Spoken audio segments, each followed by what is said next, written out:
apologize for the delay. We were experiencing some technical difficulties, but now the show is finally here. So that said, ladies and gentlemen, boys and girls, children of all ages, you are listening to KSFS San Francisco at beccamedia.net/KSFS Radio. That being said, welcome back to Something Sporty.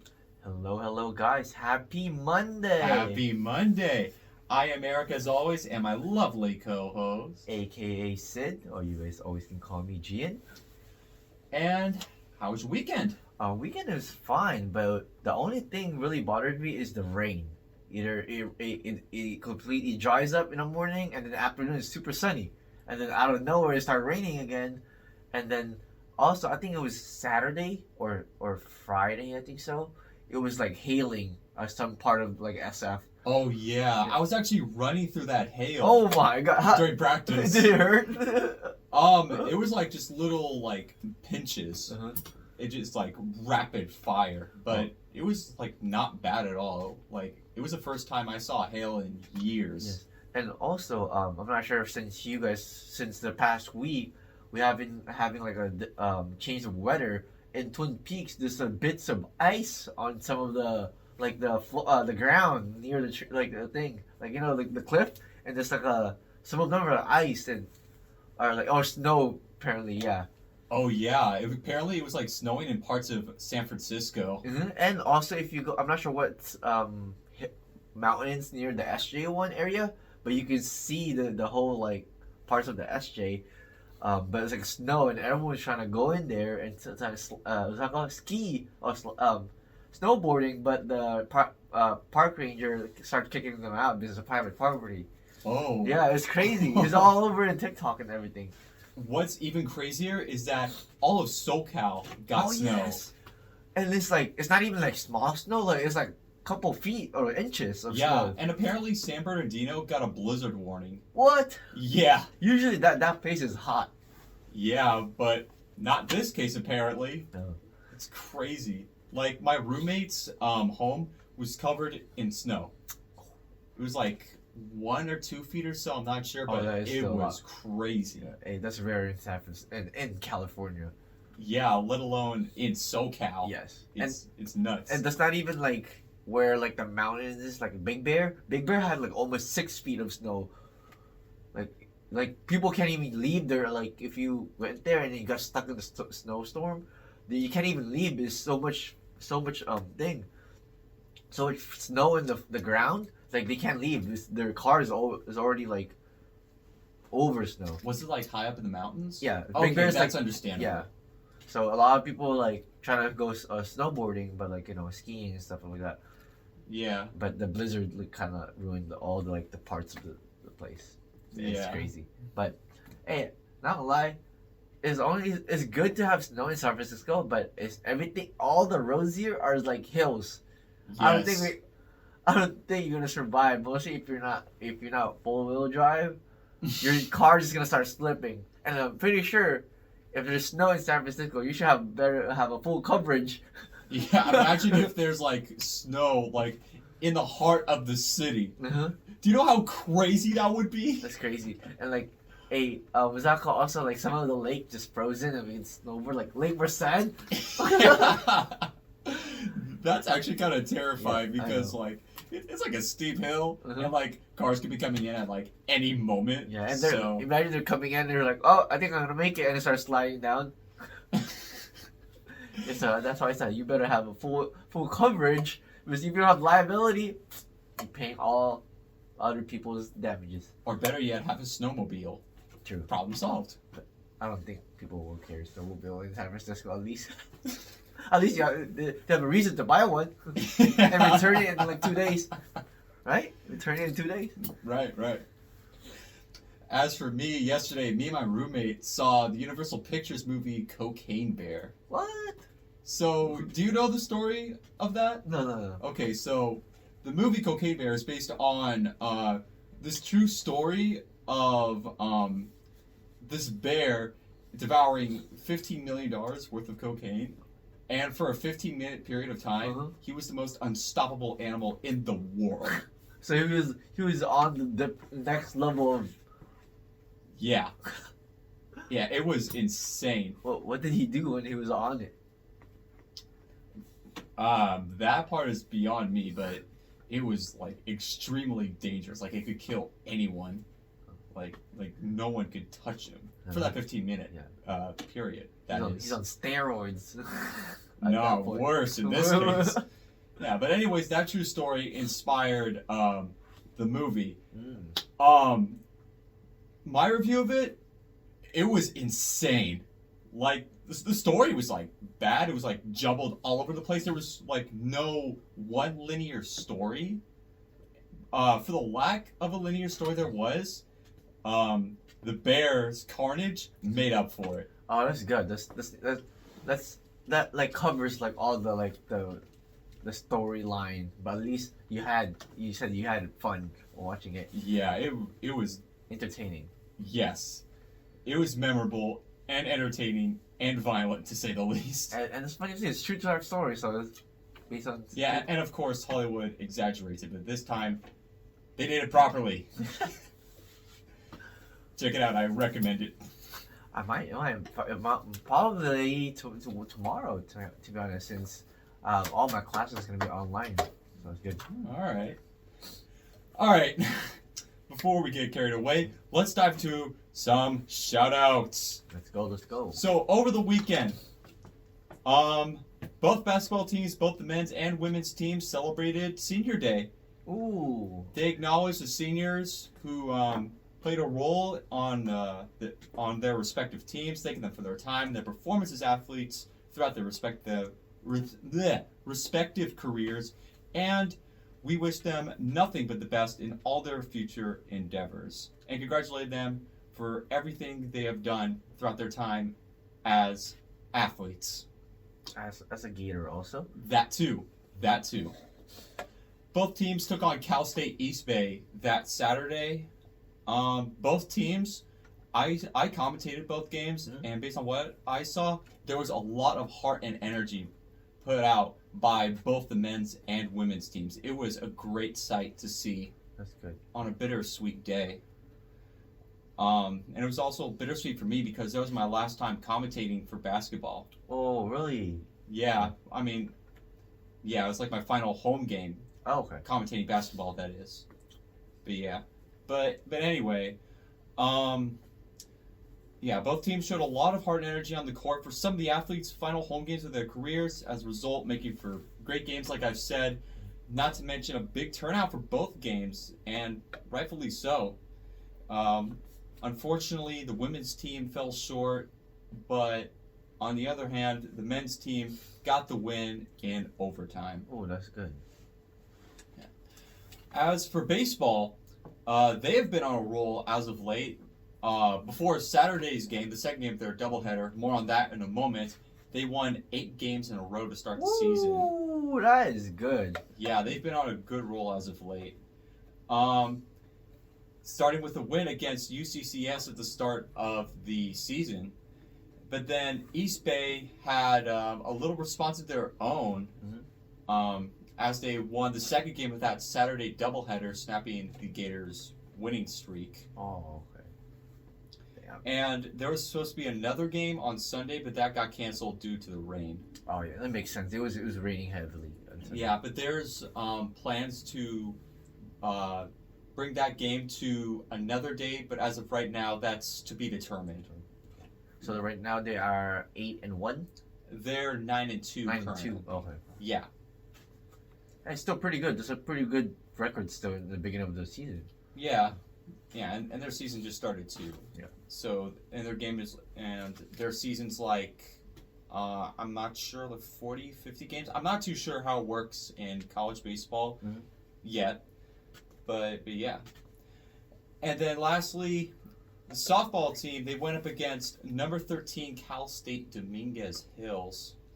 From my understanding, they put up a great fight. Like, it was a 1-score difference in both games. And unfortunately, they fell short in those games. But again, they put up a great fight. Yeah. And I respect that. Nothing but respect for them. And of course, all the other teams here at the school, we are rooting for you all as always. Yes. Always, we're a supporter here, and any athletes wanna come to our podcast, you are welcome to. We are the sporty. Well, it makes the sporty in Something Sporty after all. Yes. All right, so with shout-outs out of the way, let's get into our first big sports. I am blinking on the word right now. Story. Yeah, I'll say story. Tommy Fury Ooh. has shocked the world. Wait. Go ahead. I was about to. I'm waiting for the other name. Oh, sorry. Okay, I didn't know your cue. Sorry. Tommy Fury pulled off the unbelievable. He handed Jake Paul his first loss of his boxing career. Yes, sir. Now, he talked so much crap. He said he would pay him double of what he's paying. Oh, yeah. And Tommy Fury got double. Yes. He got money. That's like, I don't know how much they pay, but like, that's double on top of that. That's crazy. And he actually did it. Mm-hmm. I'm shocked that Logan Paul didn't knock him out. Yeah. And that it went all 8 rounds. I know. I was watching until the 6th round. I think in the 7th round when Tommy Fury kind of fell or kind of got hit pretty hard and he slipped or something. But also, Jake Paul had most of his opponent from the previous is either old, retired, or like, you know, inexperienced. This is the first boxer that he actually fought, and then look what happened. True, but there was Anderson Silva. He was a pretty experienced fighter himself, both like in the MMA and boxing. So that's true. But the funny part too, they said there's a leaked script that posted. I'm not sure if you think. They said that Jake Paul will knock out Tommy Fury at the 6th round, and then I think a lot of people started betting on Jake Paul, and then look what happened. How can you script professional boxing? That's what I was saying. So I think they just posted that for everyone to bet on Jake Paul's winning, and then the other people who posted that script bet on Tommy Fury winning. That makes sense, right?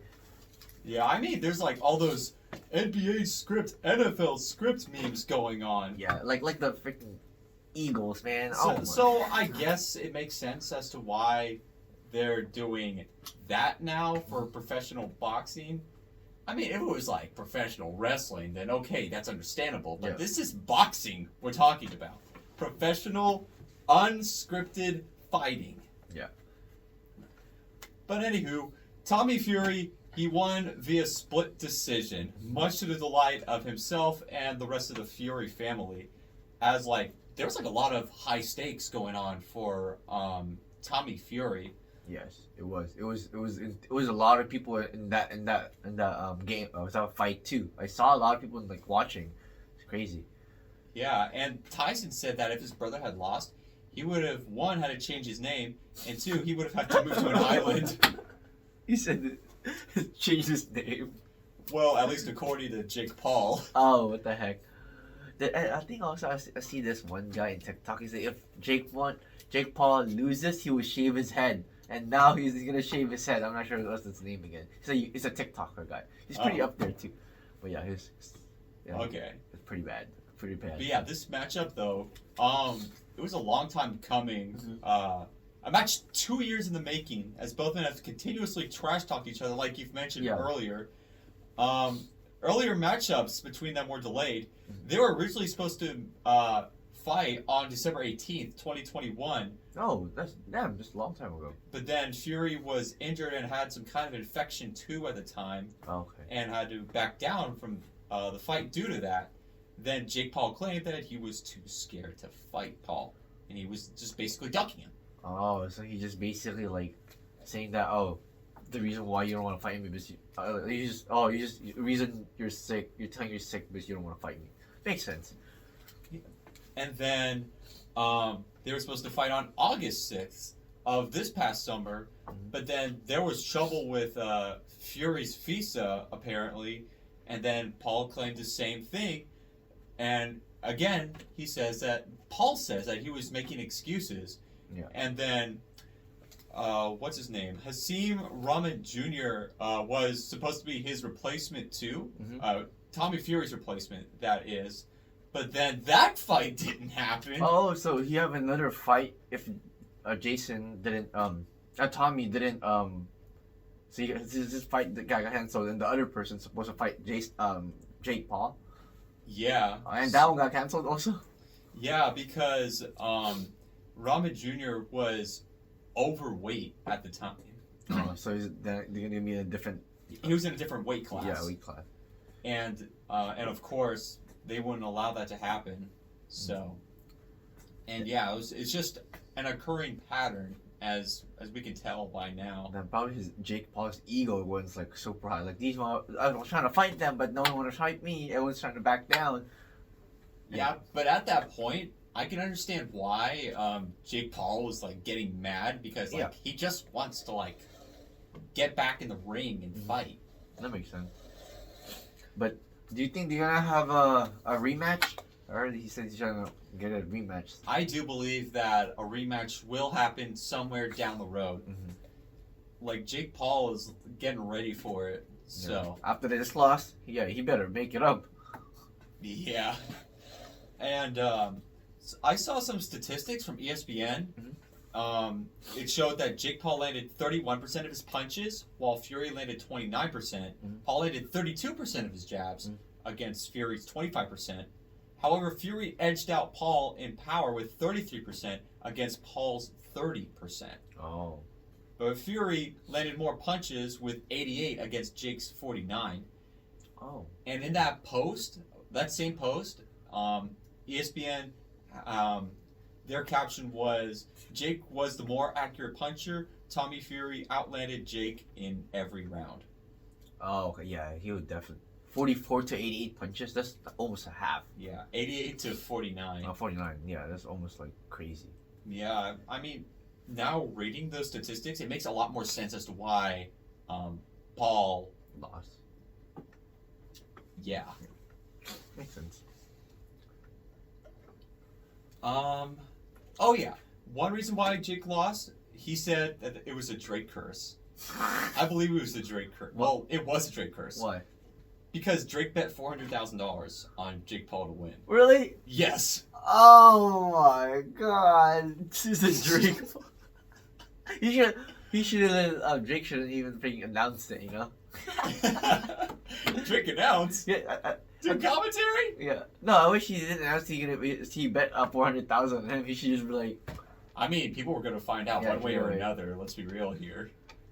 Man. I mean, Drake loves to bet. True. I saw his betting. Actually, I don't know that, but anyways, he was asked about that in his post-fight interview, and he said, "This is Drake's fault. Drake, why did you do this to me?" Jokingly, of course, but yeah. And then earlier, back in the ring, following the fight, he said that wasn't my best performance. But I lost. I'm not making any excuses. I'm just saying it was not my best performance. Don't judge me by my wins. Judge me by my losses. And it's pretty interesting that he says it that way. Yeah, I know. I guess, like... He only got one loss, so... I mean, he's being humbled now because, like... He lost. Yeah, it's his first loss of his career. How many fights he has? 6 or 5? Something like that? 8. 8? Oh, damn. Well, 9 now. After yesterday. But yeah. And so Tommy Fury is the undefeated one now. Mm-hmm. Yeah, apparently he was undefeated going into the fight. So there's that. That's good. But man. Yeah, and he even congratulated Tommy, much to my surprise. He said on his IG post, "Fair play. Congrats to Tommy and his family. I'll be back for the rematch." Hey, at least he's respectful, you know? Yeah, and he said, I remember seeing another clip, and he said something about like trash talking your opponent constantly, and then where you're just like laying it out all on like the in the ring after a total war. You just show your opponent nothing but respect. I mean, he's not wrong. Yeah. He's like they're both trash talking to each other, and then following that If you fight, don't have a it's complete stuff that team, respect, Yeah. Also, regardless of outcome. yeah, since also Tommy Fury canceled twice, so that's why like after that long wait, you know. Yeah, and so I guess we could say third time's a charm. Oh, we'll see in the next probably a couple months. Yeah, well, as far as like having a matchup happen, that is. Yeah. But yeah. He said, but the money doubled. Oh my god! I was thinking about that because I was watching the what is that called that when when is it like 3 days before the fight when they're like at the stage and then they trash talk. Oh yeah, I know what you're talking about. Yeah, and he was like, "Oh, Tommy Free, your dad, you can't even speak for speak for your dad, for yourself. Your dad have to say yes, we'll accept that deal." If you know in that area in that time, if you watched it, his dad said it. Yeah, we'll take it. Yeah. So did you hear about the Kings and Clippers game that happened recently? Yes, that is crazy. Second highest scoring game in NBA history. I thought that's all-star games that makes those type of points in a game. Yeah, you are right. That is all-star game numbers. But this is oh my god, I am blanking right now. This is an exception. Yes. Well, the rare exception. Because, okay, Barnes scored 41. Almost all the people in that game, they almost hit 40s, like 3 of them. Yeah, For De'Aaron Fox Mhm. and Malik Monk dropped 42 and 45 points respectively. Yes, that's crazy. They played 45 minutes. That's crazy. So did Kawhi Leonard. He dropped 44? Yeah, he dropped 44 Yeah, points. 44. It's crazy. 46 minutes he's been playing. And Paul George also did play 41 minutes and 10 rebounds and 5 assists and 34 points. That's crazy. While Russell Westbrook, the newest member of the Clippers, dropped a 17-14-point double-double. Oh, okay. But that was not enough as the Kings lit the beam Mhm. for their next win on the season. That when I saw that, I was like, okay, one overtime is fine, you know. But like another one, I'm like, me and my friends, we bet on I think Kawhi Leonard to to score less 35, but he scored almost 40, so we lost that bet. So RIP. So I'm like, bro, it's like 100. This is when we're talking about bro, it's 150 and 148. Like what? I was like, no way, but I was at work, so I didn't even know. I mean, it was already really high scoring just going into halftime alone. It was already 76-83. Oh my god! Just the halftime. Yeah, and then into the final seconds of regulation, it was tied up 153-153, following a crazy 3 by Malik Monk. Yes. I was like, is anyone defensive now? Or just letting them shoot all the time? From my understanding, Malik Monk did a pump fake. Oh. Was it? Yeah, and hit a 3. Ooh. And then Kawhi just missed a half-court shot that could have potentially got the win. Yeah. But we had ourselves a double overtime thriller. And with that game that happened yesterday, only 4 games. It's now one of 4 games to have gone to that point. The 4th game in NBA history where both teams scored more than 160 points. Ooh. Yes, only 4 games That's crazy. have ever gone to that point. They made a history right there. Yes. And I believe this is how it became the second highest scoring game ever. Fast-paced action, ball movement, and quick scoring immediately after the opposing team's previous possession. In other words, high speed everything. Yeah, so you take a ball, goes to the opposite court, shoots, makes it, go back again, do the same thing. I'm surprised that everyone in there have the energy to go back and forth. Because seeing those numbers, you have to consistently shooting consistently. There's no breaks in that between those things. You have to always moving. Yeah, it's it's completely insane. And the people over at Crypto.com Arena, gross name, they definitely got their money's worth that game. All the attendance. Those people are like, damn, I'm hungry still. It's been a long time. These students taking my money. We're like, oh, it should be done in like 5 minutes. Nope. Another one. Nope. Psych. Another one. And you don't want to just leave in the middle of the game. And mostly it's an intense game too. Yeah, ball game food is expensive alone, yes. man. Come on. God. I went to a Giants game and I got the garlic fries. It was like with the chicken tenders, like $25. $25? Yes, bro, it's crazy. It's doing graduation. Well, okay. Oh, during graduation? Yeah, this is graduation from last year for SF State. They were selling concessions. Yeah. For graduation. At graduation, yeah. What? A lot, yeah. At Oracle Park? Yes. Don't worry, we're gonna be there in May. Wait, what? Yes, it was open. I'm actually shocked by that. I thought it would be closed during commencement. Oh no, it was open. It was a lot of people, to be honest, on the Oracle Park last graduation. It was packed. Oh yeah. Wow. Okay. But yeah, I'm mind blown by this. I don't know why. I just am. I thought too. I thought it was gonna be a quick one, but it took forever because we have so many students. Because it combined from like the 2020 or something, or 2021. Oh, that's right. That's class. right. Yeah. Didn't they split it into like multiple days? I'm not sure, but I went to I think the last day one. That's a Sunday, I think so. Okay. Did you have like any upperclassmen friends? Yeah, I had four of them. Oh. Yeah, so they graduated at that time. Okay, that makes sense.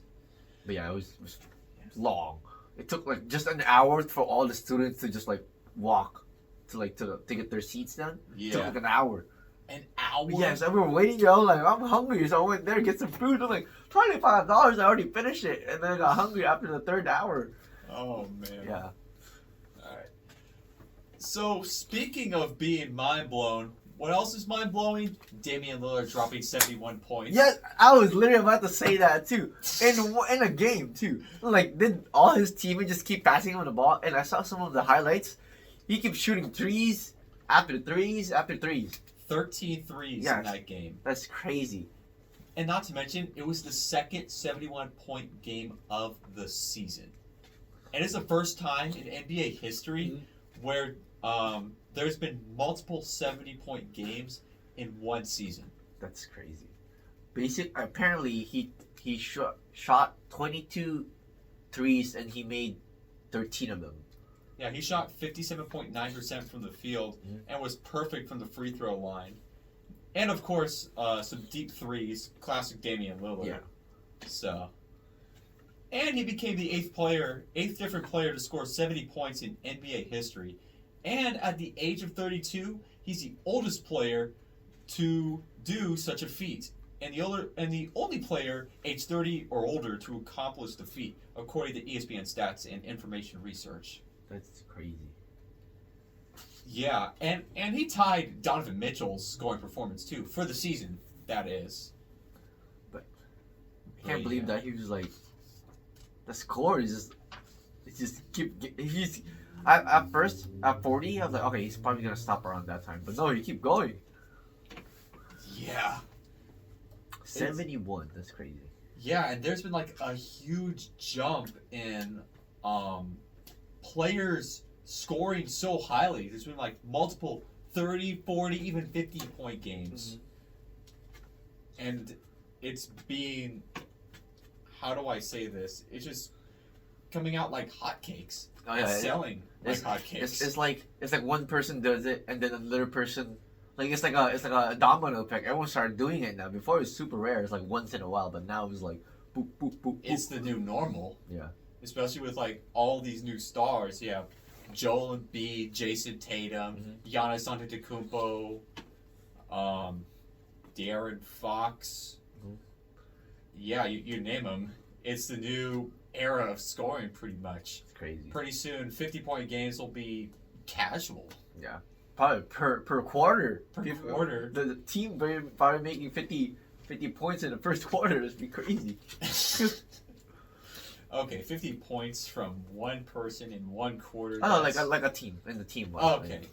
Yeah, it's starting to get more common. I will agree with you there, but that being the new normal, not yet. People are like, teams I should say, are still scoring like 25 per quarter, sometimes less than that. I don't know if like 25 is the average or not per quarter. But around that. Around. Definitely. So, what do you have now? Ooh, okay. I think this is what is this today? This is 2 days ago. Jason Tatum. I don't know if you know that game. And oh yes. 76ers versus Celtics. Okay. So basically, I know. 5 seconds, it was like 5.6 seconds, right? It was, I think it's 104 to 10, like I think it's 104, 10. No, actually it's 101 and 104. Wait. I think it's, from my understanding, it was 110 to 107. No, it was 113, 110. Yeah.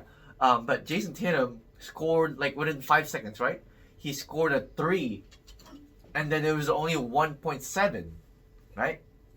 And then was that called? And then Joel Embiid. Yeah, Joel Embiid did a full court heave. And he just chucked it in there and made it. And he was like, and after he made it, he said, "Not today. I'm not losing today." He said that. But it was crazy because he only had 1.2 and I don't even know if you look at the rank. He just throw it in there because he had 1 point like something seconds. That's crazy. Yeah, and the crowd was just losing it. And the funny part, Jason Tatum team of Celtics, they start running already, right? They start running to celebrate, but he made it. It was crazy. I was watching it. I was like, ain't no way. But yeah, that game was so like it's like it gives you like, okay, it's done. There's no way, you know. And then out of nowhere, like, wait, overtime. And the funny part is so clear when he shoot it, he let go already, and then and the buzzer hit. So it's super clear that he made it. It's like it's no reviewing it, no nothing. But it's super clear that he shot it before the buzzer came. The ball's already out of his hand. But yeah, that game is crazy. Crazy. It's a shame that it was overturned, though. Mm-hmm. That probably would have been like the wildest shot of the year. It would have been play of the year, no questions asked. Yeah. Had it not been overturned. So. Oh, and Paul George kind of did the same thing when the Clippers played the Nuggets. Really? Yeah. It was tied up 120-120. Uh-huh. One of the Nuggets players tried hitting a 3 for the win. Clunk. Mm-hmm. Paul George gets a rebound, but he didn't get the ball off in time, but yet he still made the half-court shot. Oh, okay. Damn. That sucks. Yeah. But, man. That game was crazy because I was watching it. Me and my friends were watching it while we were eating at Buffalo Wild Wings. Yeah, it's a wild weekend. But buzzer beater, you know? Yeah, and there was more buzzer beaters too, specifically in college basketball recently. Ooh, I haven't really keeping up with college basketball. Yeah, so number 13, University of Miami, they took on Florida State University in a state rivalry match. Or I don't know if they're rivals or not, but it was a matchup. Anyways, late in the final seconds, Florida State was up 1. A 3 was shot by Miami's Miller with around 6 seconds to go. Moments later, Florida State's Matthew Cleveland hits a Hail Mary 3 and stunned the Miami arena into silence. They were just running up the court. Uh-huh. It was passed to Cleveland, and then it was like a deep 3. He just, like a Hail Mary chuck, swish, whole crowd stunned silent. And just like loud screams of disbelief. I went to oh! And you're like, yeah! Basically.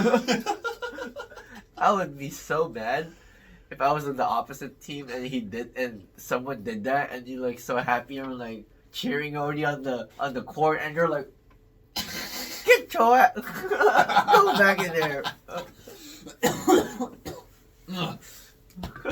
We're dying here. And get this, it was a 25-point comeback that the Seminoles, Florida State that is, the Florida State Seminoles made. Largest comeback in ACC history. ACC is their conference, by the way. Okay. But yeah, largest comeback in the conference's history. Like, that game did not get any more dramatic than that, especially given that March Madness is upon us. Oh, he's coming soon. 2 weeks from now, I believe. It starts on the 14th. Oh, so in the middle of the... Is that close to spring break? Yeah, it's literally the week before spring break that it starts. Oh, damn. Yeah. And we will definitely be covering that Yeah, of course. in 2 weeks. It's the same thing I did in season 1 of Something Sporty with my other co-host. It was a good time. And yeah, we'll definitely be doing like a bracket prediction. But we'll get to that in later episodes of Something Sporty. Yes. I remember doing a bracket challenge in high school. Well, for free, of course, but yeah, it was a sign up for free, and then I just made my random prediction of who would win the national championship that year. Uh-huh.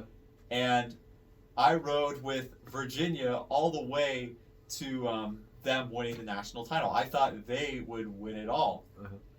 They get eliminated in the first round by UMBC. It shattered my bracket like that. Yeah. After that, it's gone. Right? Yeah. And I'm amazed that they went pretty far too. UMBC, they were a 16 seed. Mhm.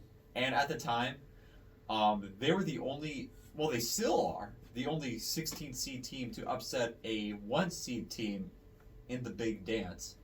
And it really showed how unpredictable that this tournament can really be. Yeah.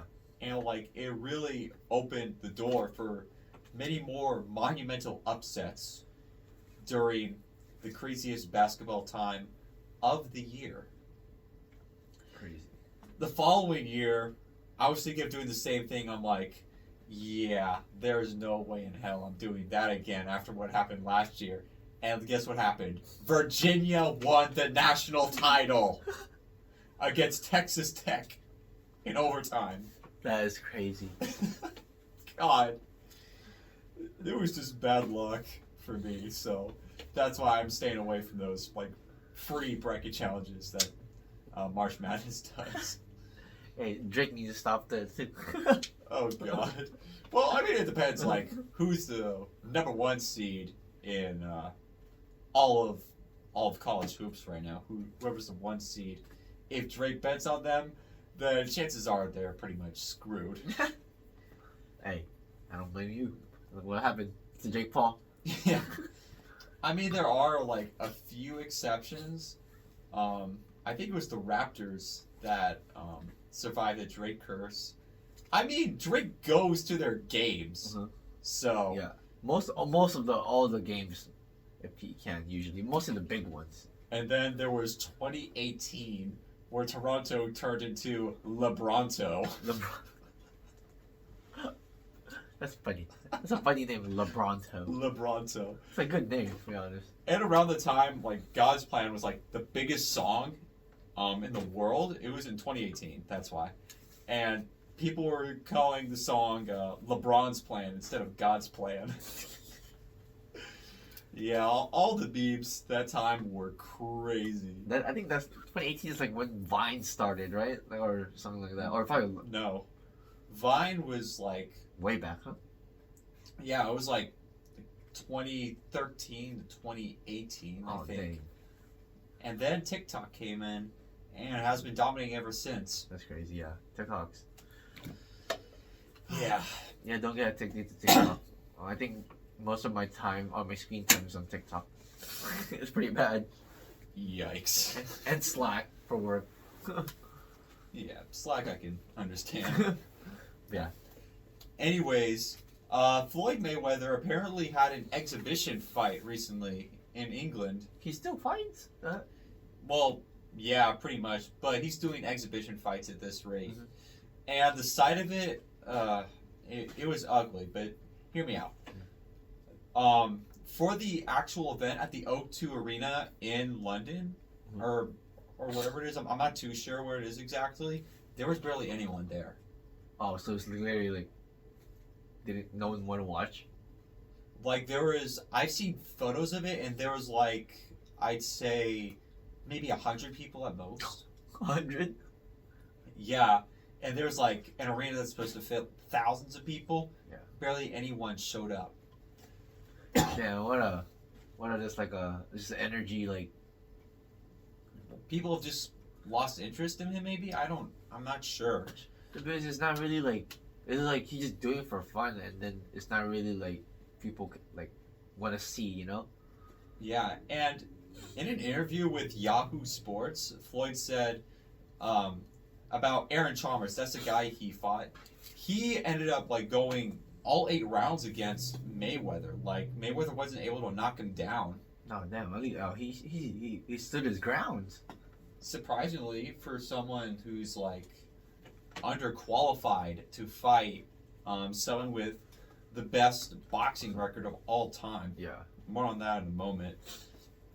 So, Floyd said in an interview, quote, "This guy is tough as nails. I came over to the UK to entertain the people. We had fun for 8 rounds, and I'm glad that I came. What he had to do is work hard and believe in the skills because he's got a good chin and he's a tough competitor." End quote. Hey, that's a good thing for a Mayweather, like giving his like, what's that called? After fight, Respect. yeah, or not something like, oh, he's like approving, like, oh, this person is not easy to like just take out, you know? Yeah. And I also saw another video where 15 minutes before the event, Mhm. there was barely anyone in the concourse of the arena. There was like 2 people in the video, Mhm. 3 including the cameraman. But yeah, it was pretty bad. It probably cost them more to rent those arena rather than getting to fight. I don't think people watched it a lot in like online too, because I didn't even notice about it. Like I didn't even know that he had an exhibition fight. Me too. I didn't know about it until like when I heard about it on ESPN or through their Instagram page, but still. But he ended up saying in a post-fight, "I would like to thank all the UK fans. The fans are unbelievable." I'm like, Where? a lack thereof. Yeah, but probably the true like, I would say like 50. 50. That they don't have nothing to do that day, so they want to see you. However, to play devil's advocate, it's hot take time. While we're on the topic of Floyd Mayweather, I believe that he is a disrespected champion in general. Ooh. Let me hear about it. Okay, so Floyd Mayweather recently has gotten a lot of hate he's just gotten a lot of hate for where he's gotten. When people think of all-time greats, they think of Mike Tyson, Muhammad Ali, Sugar Ray Robinson, George Foreman. All those answers are valid, but people are forgetting about Mayweather's greatness as a fighter, and I believe he should be in the picture. But I'm not saying by any means that he is the GOAT of boxing. I'm saying that he's definitely an all-time great, and he deserves to be in that picture. He's a 15-time world champion, and he has probably the best boxing record of all time. Yeah. 50-0. Yeah, 0. No loss. And he's had a career that spanned 21 years, and that featured him taking on the likes of Manny Pacquiao, Saul Canelo Alvarez, and even Conor freaking McGregor. Yeah. In 2017. Although there were some BS circumstances throughout his career, including the 2015 fight between him and Manny Pacquiao, which is hyped up to be the fight of the century at the time, but it ended up being a full-on hugging match, from my understanding. Yeah. Yeah. They didn't. I was watching that fight. They were just like punching and then hugging after. it was a kind of a lot of people, even my dad, was kind of disappointed with that fight. And worst of all, it was a draw. Yeah, that's not a fight of the century, supposedly. Supposedly. A lot of people paid so much money for that because they want that rematch. Yeah, but we ended up getting some compensation in the form of McGregor versus Mayweather. Now, that was a good fight. Yeah, that was a good fight. I was shocked that McGregor put up a great fight against Mayweather. Going 10 rounds, let alone. Yeah, because for MMA, how many rounds do you have? 3 or 4? In the UFC, it's typically 6. 6? Uh-huh. Yeah. And Conor McGregor pulled off the unbelievable. Just, again, making it to 10 rounds alone is insane. Yeah. He's not built for that too, for that 10 rounds. Yeah. So with that in mind, he has a Hall of Fame worthy career, no questions asked. He has the numbers, the titles, and the record to prove it. But that you have a good point there, because not a lot of people are like actually like mentioning his name most of the time. Yeah, unfortunately he's just fallen off into relevance. But to be fair, the guy has been I think he's been retired for a while now after his fight with McGregor, and now he's just going on side quests, really. Yeah.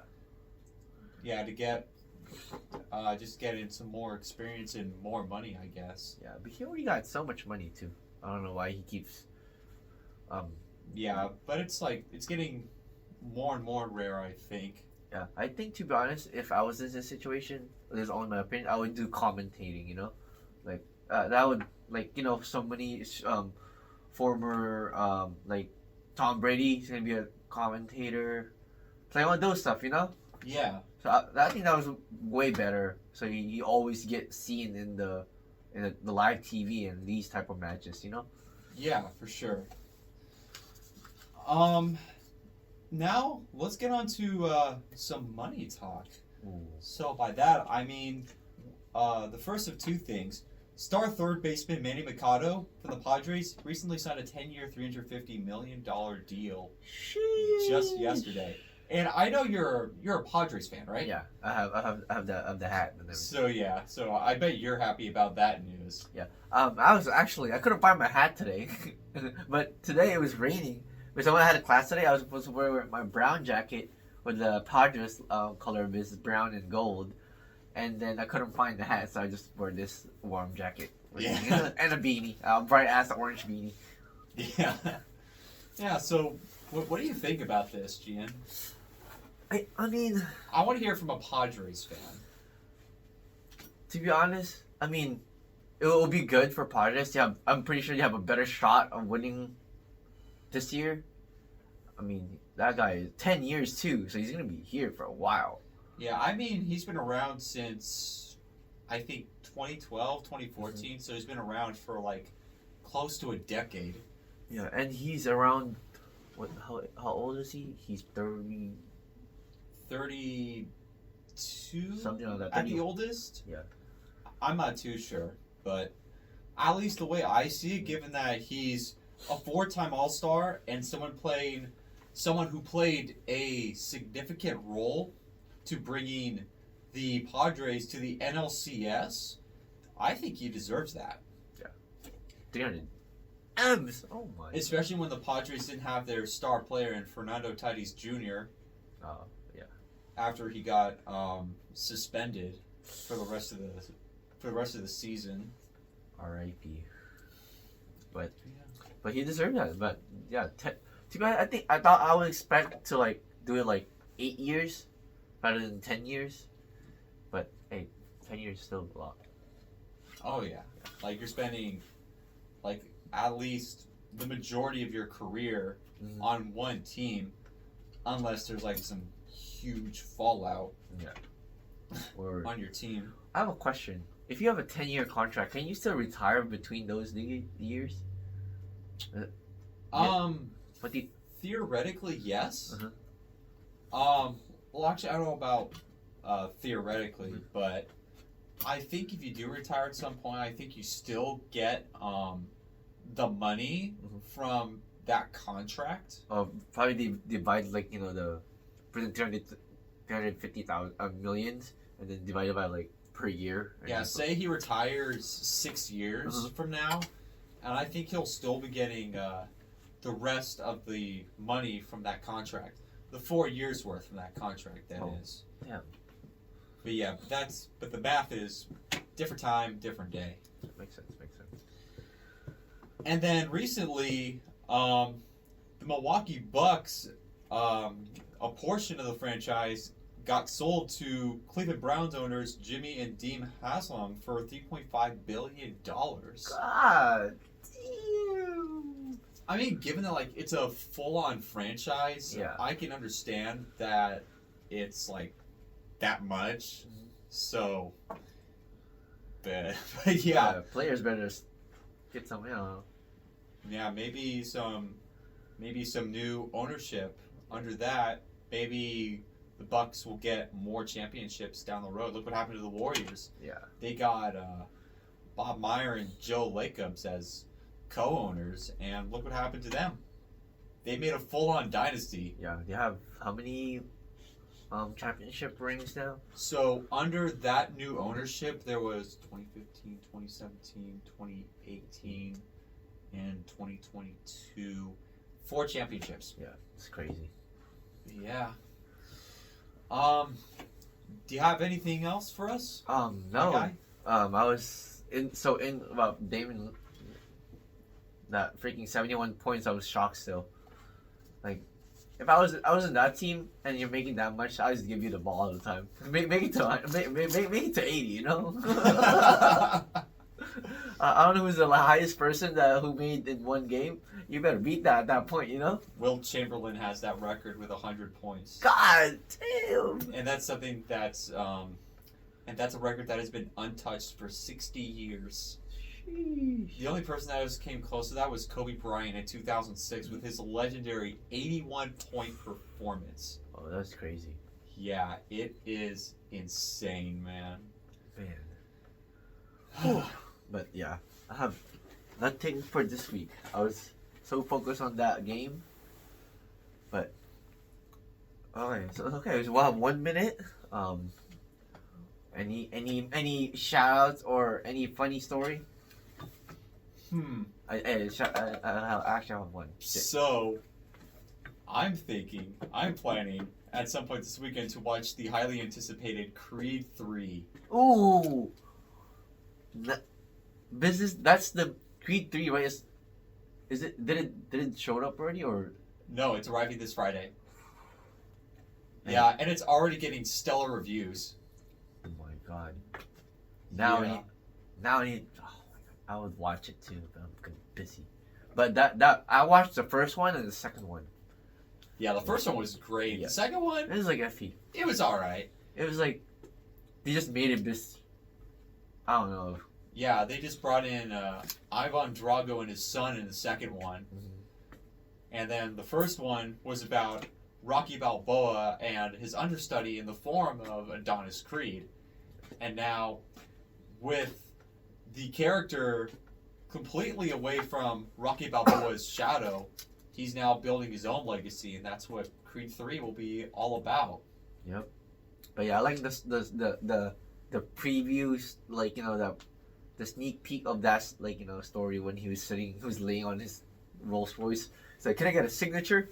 Oh yeah, Jonathan Majors. Yeah. Like, Jonathan Majors. He was great in Quantumania. ooh. Wait, did you see Quantumania? No, probably. Which one?